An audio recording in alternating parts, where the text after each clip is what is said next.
June 22 1974 தான் விஜய் பிறக்கிறாரு.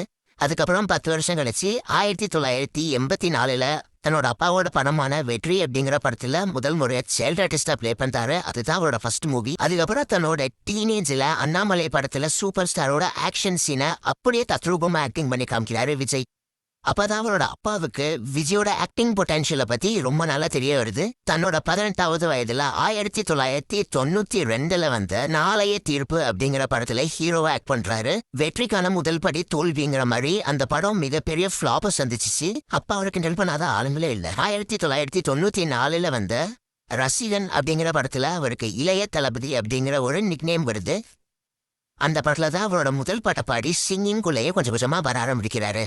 1995 தேவா, ராஜாவின் பார்வையிலே, விஷ்ணு, சந்திரலேகா போன்ற 4 படங்கள் வருது.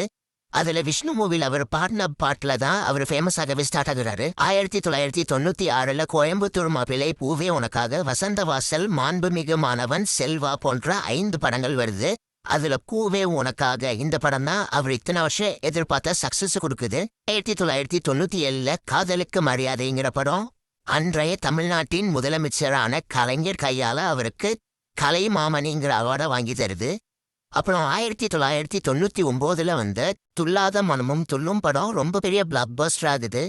ஆனா அதே வருஷத்துல வந்த என்றென்றும் காதல், நெஞ்சினில் மின்சார கண்ணா 3 படமுமே ரொம்ப பெரிய ஃபிளாப் ஆகுது. அப்புறம் 2000 வந்த Kushi one of the biggest blockbuster ஆகுது. அதற்கு பிறகு 2004 உதயா அப்படிங்கிற படம் ரொம்ப பெரிய ஃபிளாப் ஆகுது. அதோட எல்லாம் முடிஞ்சு போச்சு நடக்கும் போது அதற்கு அடுத்த மாதமே ரிலீஸ் ஆகுது.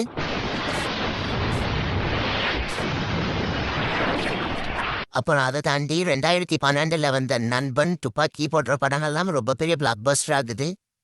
2015 வந்த புலி ரொம்ப பெரிய ஃபிளாப். பட் தளபதியோட பேட்டர்ன் படி ஒரு படம் ஃபிளாப் ஆனிச்சுன்னா மற்றொரு படம் கண்டிப்பா பிளாக் பஸ்டர் ஆகும். அதே மாதிரியே அடுத்த வருஷம் வந்து தெறிக்க விட்டுருச்சு. அப்புறம் 2017 வந்த மெர்சல், 2019 வந்த பிகில், இதெல்லாம் ரொம்பவுமே ஃபேமஸ் ஆனிச்சு. அதை தாண்டி 2023 வந்த லியோ, 2024 வந்த கோட் போன்ற படங்களை பற்றி சொல்ல வார்த்தைகளே இல்லை. இன்னும் கூட லியோ நல்லா இருக்கா, கோட் நல்லா இருக்காங்கிற வாக்குவாதம் போய்கிட்டு தான் இருக்கு. என்னை பொறுத்த வரைக்கும் லியோ தான் நல்லா இருக்கு. நான் தாண்டா லியோ.